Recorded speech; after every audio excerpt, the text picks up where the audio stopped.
KTN Home on YouTube, on Facebook. We are everywhere, broadcasting from Kenya to the world. We have Sophia Wanuna as our guest host today. Sophia is the deputy editor for broadcast KTN. Siti Muga is away for the week, but he'll be back. We have two guests who are joining us today to commemorate a special day. It's a Safer Internet Day. Mercy Mutembi is a managing partner at Nzili and Sumbi Advocates, and Dr. Vincent Ngudi is acting director cybersecurity at the Communications Authority. We welcome them the way we welcome all our guests every morning with a day's proverb. Because CT is away, I am CT. So CT, the proverb. Yes. The proverbs all of this week are from the country of Malawi. Gold is a debt you can repay, but kindness not till your dying day. Gold is a debt you can repay, but kindness not till your dying day. Mercy, good morning. Good morning. Welcome to Kenya's Biggest Conversation. Thank you for having me. That is one of the hot seats of the Situation Room. Oh, okay. Make yourself comfortable. Enjoy the ride. I feel like I should be scared. That's what they want you to feel, but no, we're here to make you comfortable. Okay. Dr. Happy to be Ngundi, here. good morning as well. Good morning. Karibu sana. Asante. This proverb from Malawi, what's your interpretation of it? Gold is a debt you can repay, but kindness not till your dying day. Yeah, I think it's about friendship. It's about making sure that you're good to people in a way that you leave a mark in the world when you exit the stage. Mm-hmm. Yeah. Mercy, is this something for you? Yeah, I feel like it's true. First of all, you can't buy kindness and you can't repay it in cash. So it's actually becoming very rare in today's world to find people who are kind, but there's people who are willing to pour money for all sorts of things. So Yeah. I agree with it. Absolutely. Great. Yeah. Today is Safer Internet Day, is it? Yes. It is. Today? Yes. Okay, why today? I think it's like we have many other international days, whether it's Women's Days, Men Days. Safer Internet Day is one of those days that has been earmarked by the globe to celebrate and to promote, cyber resilience, cyber hygiene, and the theme really resonates with it because it's together. Let's work together to have a safer internet. So that also tells us a collaborative approach. So I think it's a significant day. It doesn't mean that nothing else happened before today, obviously, but it's really a day to celebrate the importance of cyberspace, the transformative nature of technology, and how we need to exploit technology by ensuring that it's safe for not only ourselves, for not only social economic transformation, but also for our children. Because one of the areas that we look at is children and the youth, because they're the future of our country and the world. Yeah. Is it marked just in Kenya, or is it regionally, is it global? It's globally. Yeah. 7th of February every year is Global Safer Internet Day. Yeah. So when you say safer internet, the connotation then is that the internet is not a safe place. And would that be, from the very beginning, we're saying it is We want to make it safer. then it's not safe. Dangerous, big, bad, ugly creatures lurking under the www. Is that what we're saying, that it's not a safe place right now, Mercy? I think about the internet as an alternate universe. If you think about our offline world, would you say it's safe? You could be walking, down the street in Nairobi and someone could mug you. So I think spaces by themselves are not safe or unsafe. It's behavior that tends to corrupt the spaces.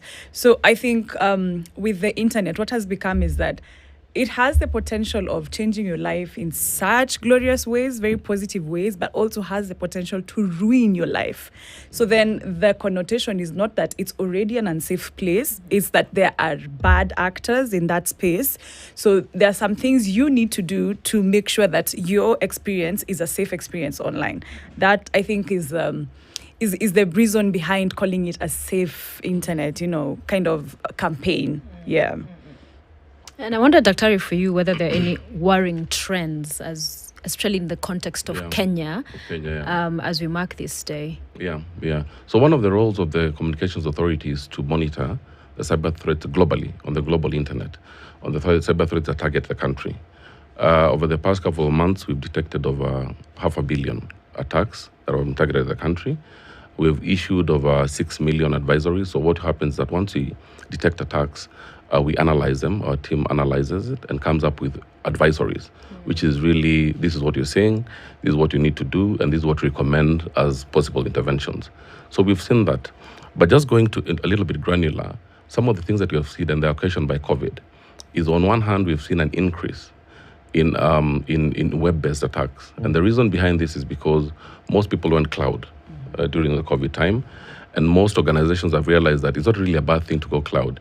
In fact, most organizations have actually gone beyond COVID and insisted that they'll continue using cloud services and teleworking and so on and so forth. The second one, obviously, we've seen is on system vulnerabilities and mainly Internet of Things attacks. And the main thing is because we're seeing an increase in the deployment of Internet of Things devices or Internet of Things devices to ensure that we enhance our how we harness technology. So those are the two main things that you've seen. We have realized also there's a lot of attacks on of course, end users. And obviously the biggest attack vector when it comes to infiltrating systems is the people element. It's the weakest link. So this show, among other initiatives that we have, plays a significant role in creating user awareness to ensure that the weakest link doesn't become the weakest link anymore. Sure. Yeah. When you talk about attacks, what do they take? What kind of persona do they take on? Because when you think attack, you think, okay, maybe somebody's throwing a bomb. Okay, but now here we're talking about the internet. So what kind of attacks are we? What are we talking about when we say attacks? It's actually throwing a bomb. It can also be throwing a bomb. It can actually be throwing a bomb, only that it doesn't explode. Right. It explodes within technology. So there are many kinds of attacks. From system compromise, where for example, I'll give a financial system. Whether it's a banking system, whether it's a mobile app system, ensuring that end users can get access to it. And there are many ways of doing it. And of course, there are many ways of also preventing it. So that's one kind of attack. Obviously, you're seeing a lot of online abuse, whether it's online impersonation, cyberbullying, it's become a big thing, especially for children. There's also social engineering. People, attackers kind of get personal information from unknowingly from end users, and of course that leads to other kinds of attacks. So there's a raft of attacks out there, and the intentions also vary. It could be geopolitics, it could be an issue of competition, it could be just hacktivists. People want to send a message out there. It could be for fun. There are kids out there who are trying out things that end up messing up a lot of things. So there are a raft of reasons, but also quite a number of vectors that can be used to propagate the attacks. So we're talking about cyber insecurity here, and just like you've mentioned, there are those cyber attacks. There could be hackers. There could be email scammers. Those ones that just get into you and they make you do things. But many people, when they hear of Safe Internet Day, they think of children and just making sure that children are protected from the internet. Yeah. And what are these threats that go specifically to children? So one of the most prevalent ones is obviously social engineering, where you try and get personal information from children. It could be where they live, it could be the identity of their parents, it could be can you pick your credit card from your dad's, whatever, and read me these numbers. It could be all sorts of attacks. That's one element. The second one, obviously, is bullying, which is really a serious issue for our children, and it's also one of the most prevalent things. There are also things like child sexual exploitation, which is pornography, and so on and so forth. So those are the main things that we are seeing when it comes to children. Can I jump in a little bit on the aspect about children? I think from a practice perspective, the other thing we've been seeing is a lot of grooming of children online.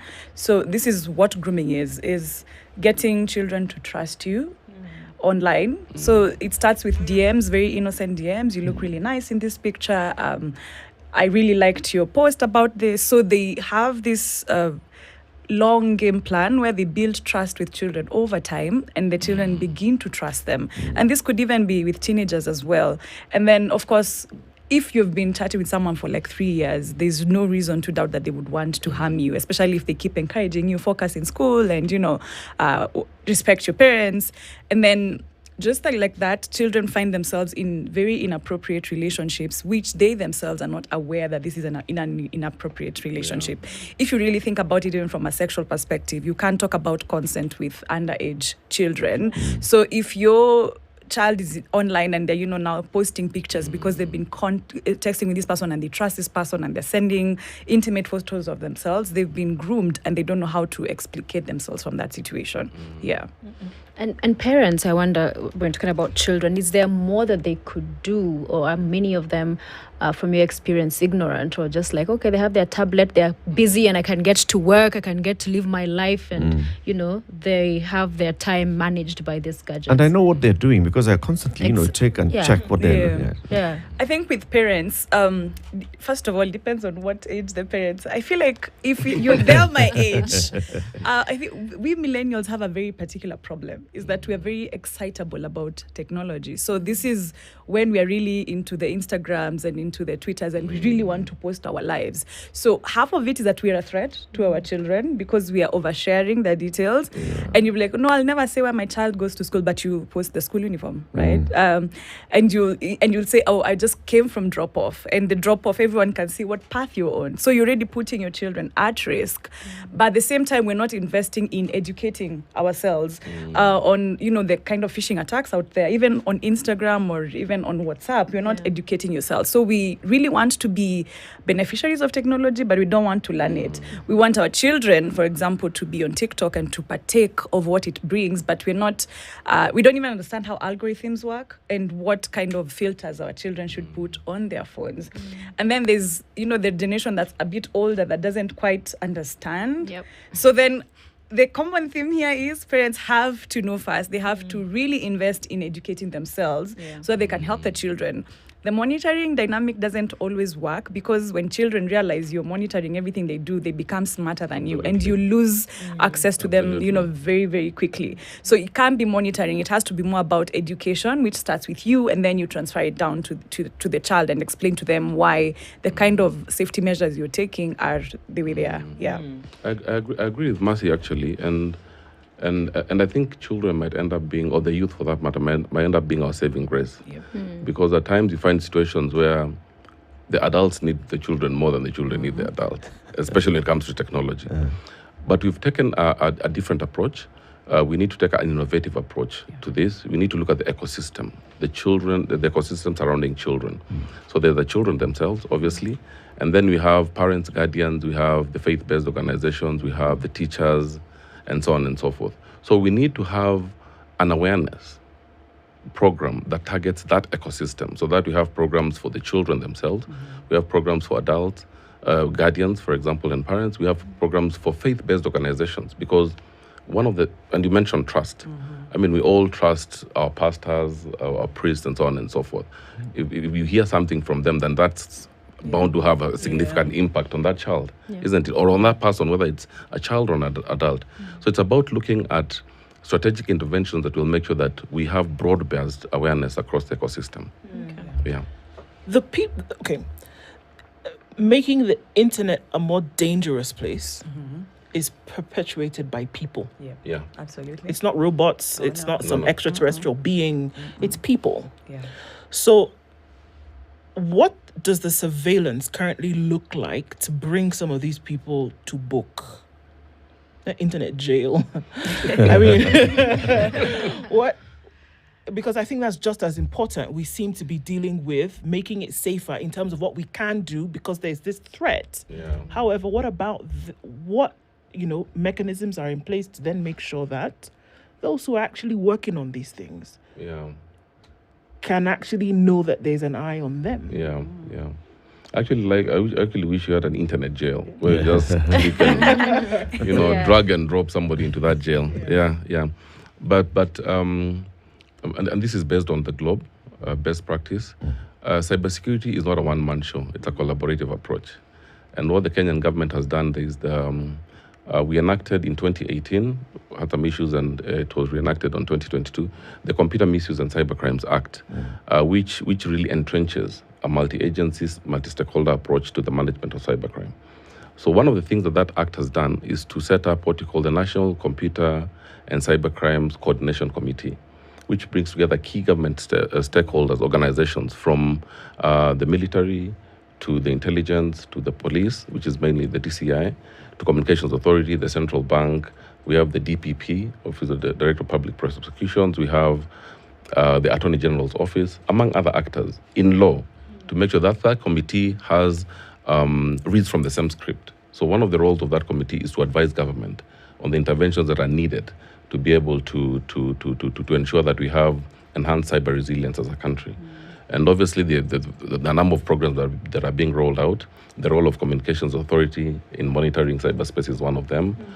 We have a multi-agency approach to make sure that once we see anything that is criminal in nature, it's swiftly sent to the Director of Criminal Investigations. And that has made sure that we're expeditious in our response when it comes to issues of cybercrime. So there are a number of initiatives that are being done. This show, of course, plays a significant role in ensuring and informing Kenyans that the government is working, but also to say that it's not a government responsibility. And that's why the theme for today's Safer Internet Day is very important. It's about togetherness. It's about concerted and collaborative effort. Yeah. Yeah. Can I just explain why that point about why it's not a government job alone? I think what we enjoy from the internet, for example, is the freedom that we can post something and our location is hidden. Like no one is going to know where I'm posting it from. So if you think about what keeps you safe online, it keeps criminal aspects safe as well. They really capitalize on the security of encryption and anonymity to do whatever they want to do. And stay hidden at the same time. So you can't, I wish there was like a surveillance way of doing it, but there isn't. Without affecting you and I's rights, who are not even criminal in nature, you can't cast a white net like that. So I think, well, as you know, it's a really bad reality, but the buck stops with us, the users. It's like, it's our job to make sure we are not conned. I know it sounds bad. Because usually you're only dealing with this when the threat is in your when the danger is actually in your face. I mean, just looking at a mother who didn't know what her teenager or who her teenager was talking to until the point where said teenage daughter is asking the mother, please drop me off at so-and-so place. I'm going to meet a friend. Yeah. This girl is 13 years old. Turns out she was meeting a 45-year-old man in Nairobi. The threat is in your face before you know what to do about it. There's no what can you do before? So when we talk about the responsibility being then in our hands, what really can you do before? Okay. Make sure your children are not, or you need to know who they're talking to. Like the way Eric said, I know who they're talking to on the phone. Oh no, that's not what parents really. Think. Do you? because they are sitting across me, I know what they're doing. Do you? Really? Assumption. Yeah. But I think you're right. It's difficult. There are no straight answers to it, obviously. But for me, I think awareness is very paramount. And knowing what your kids are doing. It's actually kind of like a transposition from the traditional old society of we didn't have phones and anything. We still were responsible for our children in terms of growing their morals and so on and so forth. I think now we need to invest more because we can't run away from technology. These are digital citizens. So we have to make sure that we equip ourselves to be able to play our parental role in the digital space. I think that's what it's not easy. There are no straight answers, but I think we need to invest more in our building our own capacity as parents, so that we can be able to raise our children with certain morals and certain etiquette. You know, in life outside the internet, so the state has this machinery that it has. All these agencies. They do patrols. They can check in on you at any time. On the internet, is that what I heard you saying? So there's this multi-stakeholder group that comes together from intelligence to DCI to Communications Authority. Yeah. Is that what you're saying, that you're actually constantly snooping on what people are doing? Not really snooping. Not really snooping. I can tell you, I don't even think you have the capability to do the kind of snooping that people talk around. Neither the resources, for that matter. But what I'll say is that when it comes to, for example, a traditional role like the police role, the DCI, remember they have the old traditional way of doing investigations, isn't it? Yep. So you need to also have mechanisms to perform the same function in the digital world. Yeah. Okay. So if you're intelligent, there are ways of doing it, using human intelligence, whatever it is, or whatever methods that they use. You must have the capability to perform the same mandate. And the issue is about mandate. Yeah. So it's about making sure that your mandate is actually covered even from a digital perspective, isn't it? Are those laws sufficient? Because that's where I'm heading. Okay. You see, we have all these laws. You have the data protection law, Yes, the Misuse and Cybersecurity Act, and all these. Are they sufficient to actually allow the government, the state, to do that job without crossing over into where the lawyer will come and tell us, hey, civil liberties, and you're infringing onto my space? Yeah. I think the laws are adequate. But I'll leave Mercy to speak about it. I'll tell you, in terms of functionality, the laws are adequate because in any case, the right to privacy and freedoms are protected by the Constitution. And every law is subsidiary to the Constitution anyway. But I can tell you in terms of functionality, in terms of ensuring that the country, the level of cyber resilience for the country is high, the laws are adequate. I think the rest is just operationalization, but they're indeed adequate. Are they? Well, you're asking someone who challenged that Computer Misuse and Cybercrimes Act in court. So I think that's why he's putting me on the spot. But here's the thing with online offenses. How do you regulate only that which is bad without overreaching? And I'll give an example. If you look at the offense of cyberbullying, how it's been described in the Computer Misuse and Cybercrimes Act, it says anything that could cause, annoyance or that could, cause distress. Well, if you're a politician and people are saying you stole money, that's causing you distress. Yeah. But is it cyberbullying? Do you get where I'm going with that? Yeah, Is if they don't have evidence. No, there's evidence. People are just talking about you because you're trending. So you're in court, people are talking about your case. They're causing you distress. So that's what tends to happen with behavior crimes. Of course, there's the structural crimes like hacking, and there's no doubt about that. But when it comes to content offenses, there's always this tendency to cross the line. Yeah. So I don't think the solution is in the laws, because even the enforcement is very, very difficult. Case in point, the fake news offenses. Who determines it's true and it's fake? How many cases have gone to the judgment point? But just, reeling it back to a question she asked earlier on, okay, so are we saying there's nothing that can be done before that? I feel like we can go through some practical things that can be done. For example, in that incident, I'm just assuming it's Instagram because that's like the most popular platform people use to chat. It's teaching children why a private account is important. I know for us who crave attention and crave likes and, the popularity culture, a public account is what you want because you want to see how many... As many people following you as possible. Exactly. You want to know the follows. You want to know how many times you're trending. No, if you're after security and you don't have a public profile, a private account is the way to go. And even then, you don't owe everyone who sends you a friend request a duty to accept them. Or if they send you a DM, you don't have to respond, especially if you don't know them. Like, the internet is not this magical place where you're going to meet all these magical characters. It is, on the contrary, just what you find in real life. You don't go stop at the stage and say hi to everyone. It just never happens like that, right? Or even passwords, something like password culture. A lot of us have our names and dates of birth as our... Yeah, birthday. Something you can remember, Mercy. What's on your status, on your WhatsApp status, on your birthday? Eric want to. Yeah.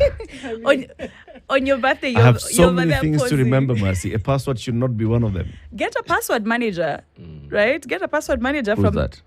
No, not a password. I feel like if you... Depends on the phone you use. Yeah, not to drop names, but...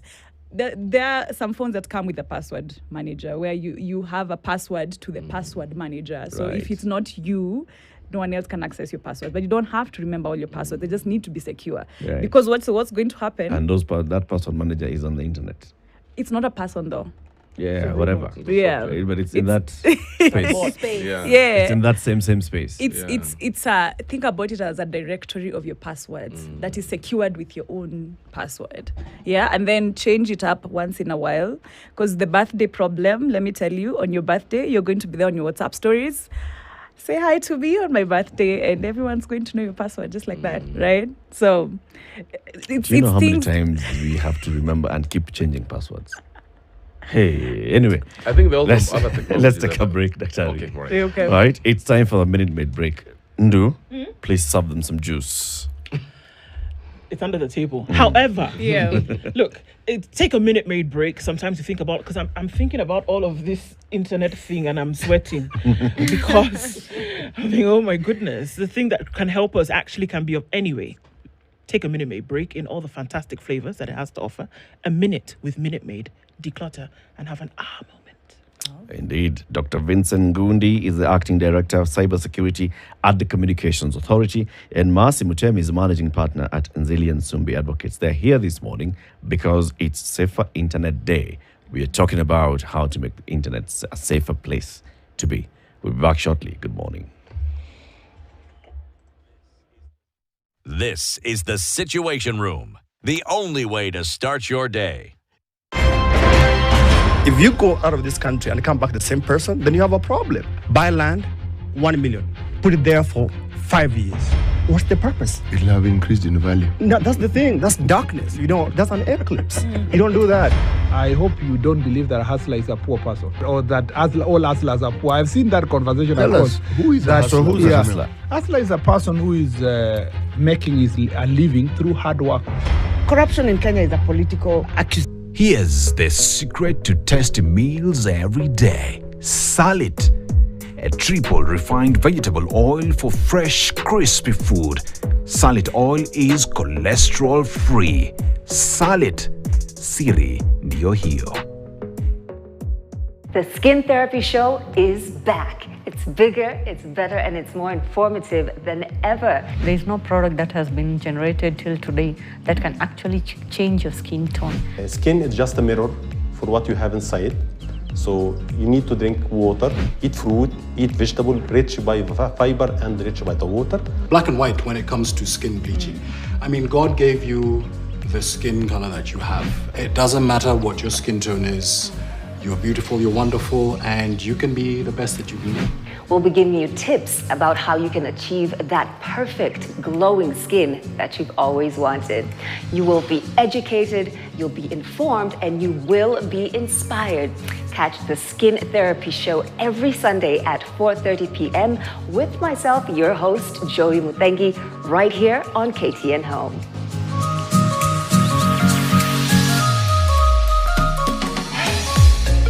Minute Maid Delight, a treat that awakens your senses and fills you with vitality. Featuring delicious mango, tropical and apple flavors.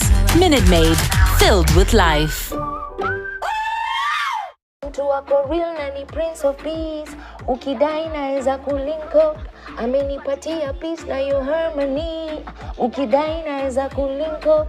Ako simple na ni moyo wa mi. Ukidai naeza kulink up. His name is Jesus. Jesus. Ukidai naeza kulink up. You're welcome, my good people. This is Havoc, the champion girl. And catch me on Tuesday on Behind the Music on KTN. Stay tuned. Keep it locked. Bless up. Under the rock, they wear me hibernate. Feel safe like Mr. Ping and that's open nature. Can't beat me even if you come with that coniator.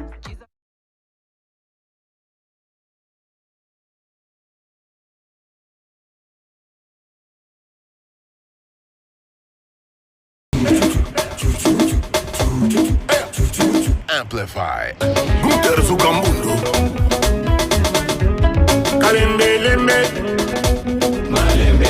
Amplify every weekday from 11:30 a.m. to 12 p.m.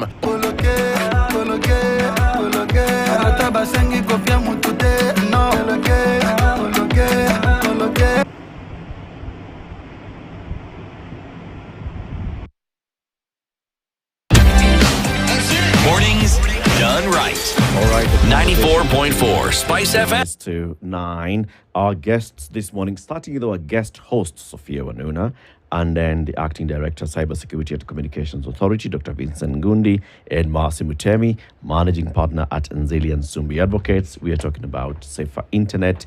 Look, the issue of the streets being safe is going to be a conversation that goes on a while. So this government, for example, the government has decided that digital transformation is one thing that we must do. We must create a digital economy. There's actually a state department for that purpose.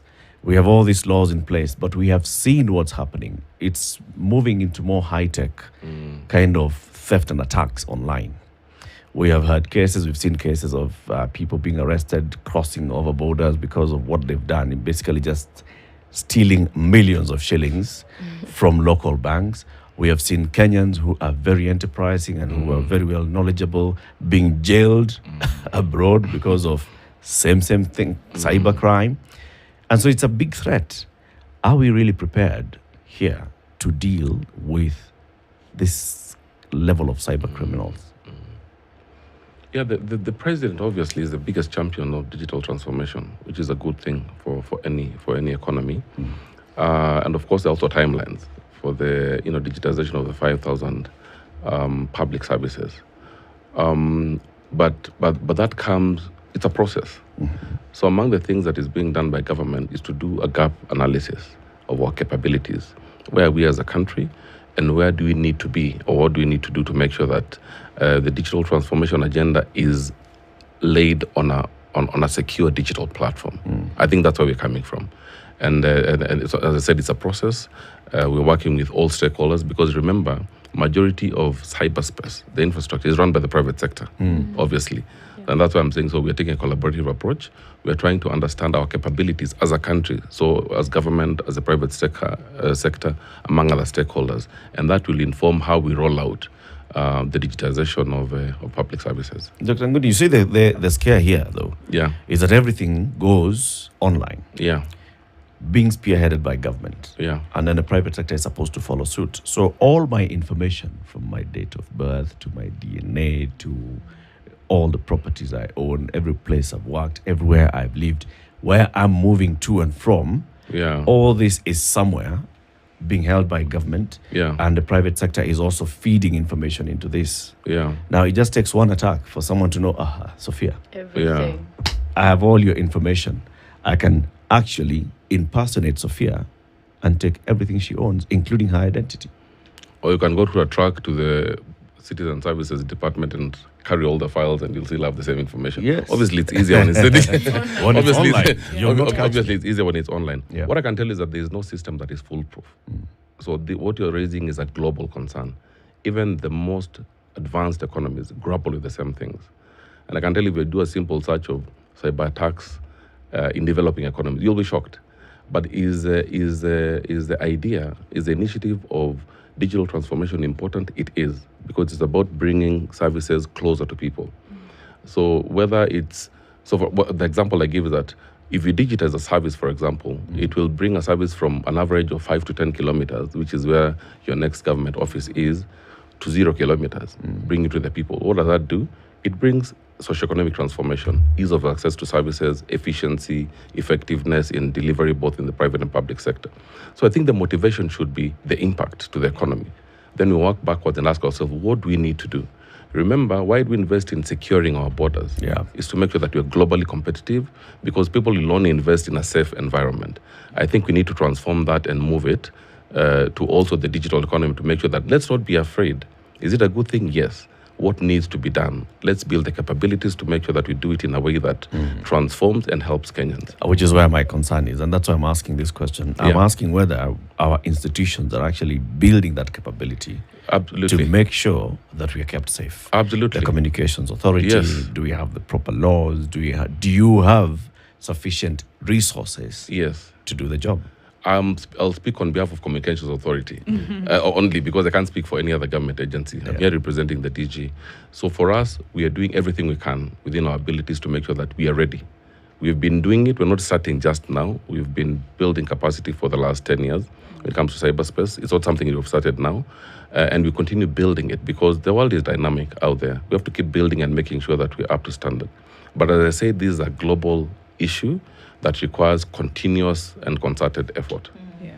And that's also the importance of advocacy. I mean, those concerns will always be there. And part of the mystery of the internet is when you've finally understood one threat it no longer is the threat that they Yep. he Haibambi. They moved to the new one that's in Abamba. So advocacy presents this opportunity to constantly engage with the government and, you know, feed in from researchers and technologists and tell them, okay, the approach you're taking, digital ID might have its advantages, but these are the kind of risks that we're looking at, and we are asking you to show us what safeguards are in place. I don't think it's fighting the government when you do advocacy. I think it's more we are all in a new space and we have to find the best way forward. So that 10 years from now, we're not looking at, you know, how the hell did you get this so wrong? Yeah. How would you know? I mean, with all this work that's being done, I mean, it's not, just from what you said, this one comes up, you snuff it out, another one grows here, like that, isn't it? Yeah. How would you know then that the internet was gradually becoming a safer place, or that the safeguards that you're putting in are effective? Absolutely. How would you? So one of the initiatives we have as government, and it's going to be out in the next year or so, is we are going to have a national cyber resilience index. We're going to have the baseline in the next 12 months or so that tells us as a country we are at here. So it's based obviously on metrics and tools that have been used to collect data.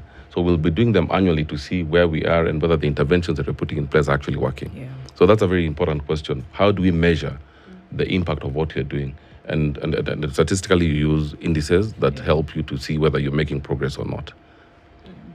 And as you do that, another one is morphing. So it's developing. So it's a very interesting space to be in. It is. Absolutely. But you talked about government services, and the president was talking about this in that data protection conference. 5,000 of them, I think he said, in the next 6 months to be online. But many Kenyans will remember in the last administration, which he was part of, you know, Huduma number, and were being hardened, threatened, ultimatums, get in there. This is the one source of truth. This is it.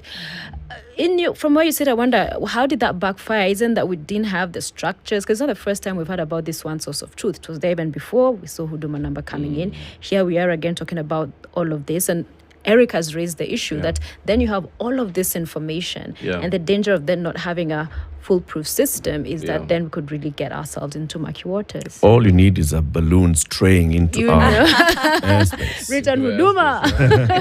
And not shooting it down in time. I think I had something similar to that recently. But again, I think it's about, I'll not speak about the Huduma numbers specifically or as I said, the role of digital transformation is not entirely on Communications Authority. Correct. We have a role to play, which is part of ensuring security, but really it's under somebody else. But what I can say is that, and based on also what the president said, is that we need a unique Kenyan identity, a unique online Kenyan identity, not the ID card, but a unique digital Kenyan identity. Now, when it comes to security, as I mentioned, there's no system that is foolproof. But there are technologies, advanced technologies that can help you make it better, whether it's cryptography or other forms of technology that will help to make sure that the data that we have online, especially personal data, is protected. Well, I think it's never the what, it's the how it's being done. And I think that was, to your question on Huduma number, I think when we challenged the Huduma number rollout, it wasn't really about the what. It's about, okay, how are you doing this? Who is collecting the data? Where is it going? Where is there no data protection impact assessment beforehand? Because by that time we had the Data Protection Act, right? So it's good to have, you know, big dreams, because there's no way we compete in international landscape if we don't match up to technology. That's accepted. But then the message is not for us to be trigger happy. It's not because, you know, this country did this, then we have to do this. It's what really is our genuine problem as Kenyans. Let me give an example. We're in a rush to digitize everything, but then he'll bear witness. We are not yet at universal access level. Not everyone has access to the internet, right?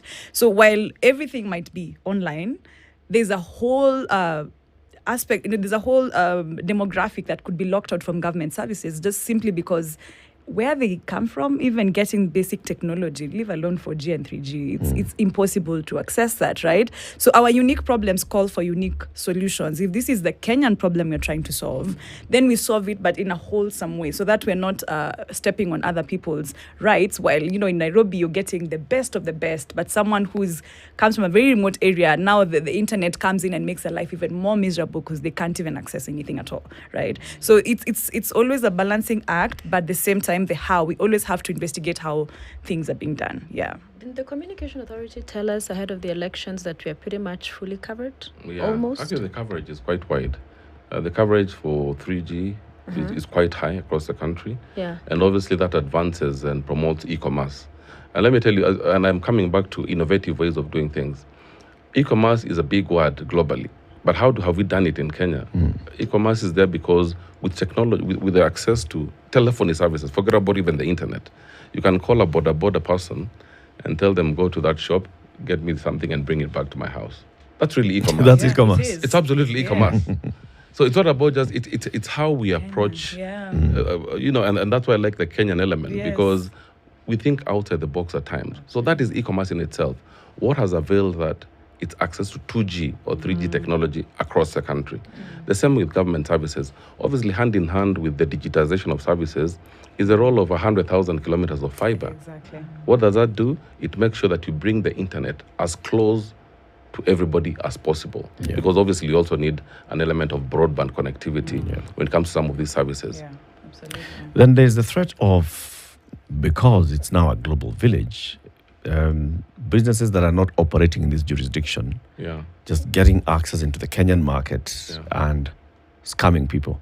So the other day, sometime last year, we hosted somebody from the UN who was telling us Kenya is one of the biggest countries participating in cryptocurrency. And in terms of people purchasing and transferring cryptocurrency, Kenya ranks among the top 3 in the world. Then we have seen the stories that are taking place about crypto and the collapse of crypto, and then others that are completely fake. So how safe are we as we go into this digital economy, as we're seeing, okay, so what's happening globally? It's crypto, and let's go and buy crypto. People are investing in this. There is now a whole thing about Forex, and there are all these FX traders who are online. How safe are we from those? It's a big problem. I must say, but again, it goes to ignorance. You'll only scam somebody if they're ignorant about a subject, isn't it? Yeah. So again, I might be overthinking it, but I can tell you awareness is very important, both proactively and reactively at the same time. When it comes to things like crypto, of course, we've seen the central bank coming in, issuing guidance on that element, saying that they're going to do a study that will help to understand that space so that they can inform Kenyans properly. But I think at the end of the day, it's about creating awareness and building personal capability before investing or doing anything. Who takes that responsibility? Okay, yeah, I've to take the responsibility to learn, but who also takes the responsibility of, creating all this awareness of the warning signals and all? Well, government has a key role to play, but I'll tell you, based on the theme, it's together, it's everybody. From what Mercy said, you'll be shocked. It was alien for government to work with civil society, but we have now embraced civil society, especially on the element of advocacy and awareness, because they're good at that. So we have to agree that let's be clear on who does what. It doesn't mean that if I work with you, you can't criticize me constructively. But let's also work together. Let's build on the synergies and strengths of the various players so that we can have a collective whole that is better for all of us. So this continues to be, it's a rolling matter. I mean, as development and, technology continues to improve, who knows where we're going to be 10 years from now, right? So what are the challenges in terms of having expertise to work on these? Because we're talking about having a Kenyan signature, having a Kenyan digital signature, that kind of thing. What are the challenges as concerns expertise? And why I ask this, because, pardon me, let me try and bring this. We talk often about the education in the country then not matching the workforce or vice versa. Workforce not matching education. So if we're saying that there's a constant push to try and make sure that Kenya is cyber secure, it seems then there would be some gaps where we need people to do some kind of work. Absolutely. So when it comes to schooling, is there some kind of cross, sector conversations that are happening and saying, look, guys, this is what we're trying to do? Are we educating? Are we training for this? Are we training for it? Or are we going to have to bring in expensive foreign labor? Whereby there's an opportunity right here to train students who could be aware that government needs this help. Of course, government is working with players within government, really the education sector, to ensure that the courses which are out there actually meet the needs of industry. Of course, there's internship programs where you bring in interns into government, like in Communications Authority.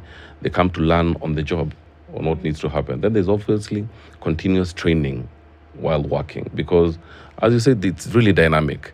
The problems of today, I might just get out of here and I see an email that shows that there's a new vector that is out there. You can't have that in a university degree. You can have the principles of understanding what an attack vector looks like, but you can't enumerate them into a program. So that calls for professional development, continuous professional development, attending conferences, meeting your peers across the globe to share experiences. So all those, contribute towards building the capacity of a country, because where the world is going, you need to have internal capabilities, because issues of sovereignty, issues of patriotism will start becoming a key element. You don't want certain jobs to be done by a foreigner. It's going to be a very expensive, a huge risk for the country. We can't avoid it at times, but let it be those circumstances where you can't do anything about it. But the idea, the agenda is to move towards building the critical capability to handle our critical services as a government. I think it's also our approach towards professionalism.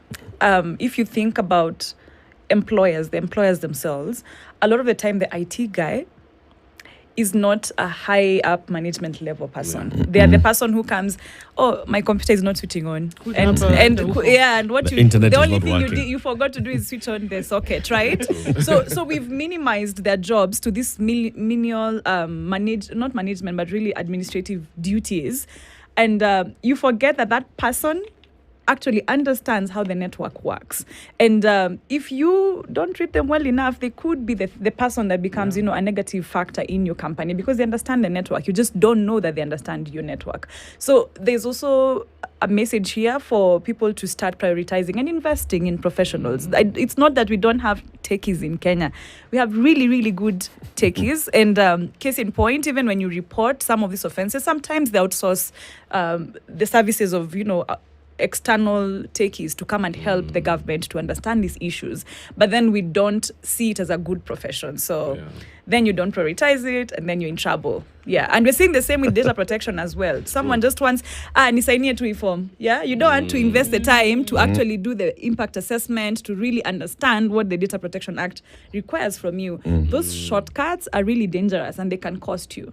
You know what's interesting? The president has talked about building and focusing on a digital superhighway. And so when I hear you talking about, yes, you have all of these mechanisms in place in terms of safety, but nothing is foolproof. I remember when the late President Kibaki did the Thika superhighway, and then it was a game changer. But so many people moved that side of town. Now the traffic updates are how crazy it is. So talk to me about what this, if in fact the 40 billion that the government intends to put into that project works, then what in terms of safety in that space we'll be looking at?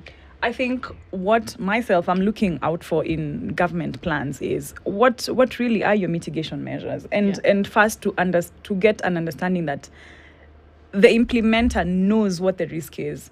I think what we've seen in the past, especially with county governments, sometimes when the efforts are very dissociated, CA knows. CA is, has the right expertise. They know everything about everything, right?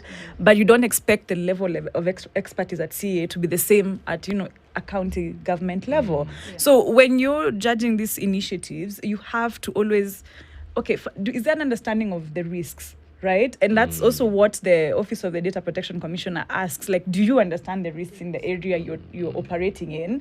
And then give me a roadmap to what are your mitigation measures and what are your safeguards. So you always have to approach this in that direction. Yes, there's fanfare to the big project, to what we're going to achieve. But are you self-aware enough to tell me, like, I appreciate these are the risks that I'm putting your data in? If I'm collating all your information in eCitizen, there's a notice there that tells me, okay, these are the following risks that your data could be exposed to. But then I'm being very honest that I have, there are standards in the tech world, right? I have deployed this particular standard, and if you can read about it here, and these are still the remaining risks that your data could be. I think it's more about transparency than selling a really beautiful future to people, and then 10 years down the line you realize that the government was lying to you. So I think it's time also to engage, right? Public participation becomes very, very important in this field, as it was even with the IBC systems, right? It's not for you to go and buy kits and just deploy them without consultation. It's for you to ask, right? Let even the manufacturers come and defend the products to us and tell us these are the security features in the kits. Yeah. Your remarks, right? They're good remarks, but at the same time, we also need to aspire, obviously, as a country. We also need to have a future that looks good. We also don't want to sell gloom out there. But does it require effort to achieve? Absolutely. Are we capable of doing it? I think we do. I think we have the impetus that has been given by, the aspirations of the current administration. I think we have the biggest champion you can ever have, which is the president. The least we can do is support him achieve his agenda, which in any case is bound to lead to social economic transformation. Okay, we are looking forward to getting there. And as we, like you said, it's all about all of us collaboratively working towards having a safer internet.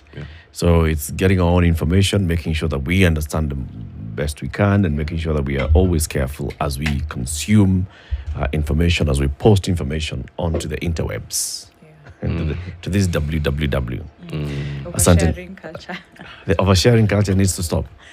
Well, I won't tell you to stop. You just need to know what you're exposing yourself to. Yeah. Needs to stop. Yeah. Stop. People make money off of oversharing, so yeah. There's a balance there. It's a money-making venture, oversharing. Yes, exactly. If you're not making money, stop. That's it. I think so. That's a good idea. If you're not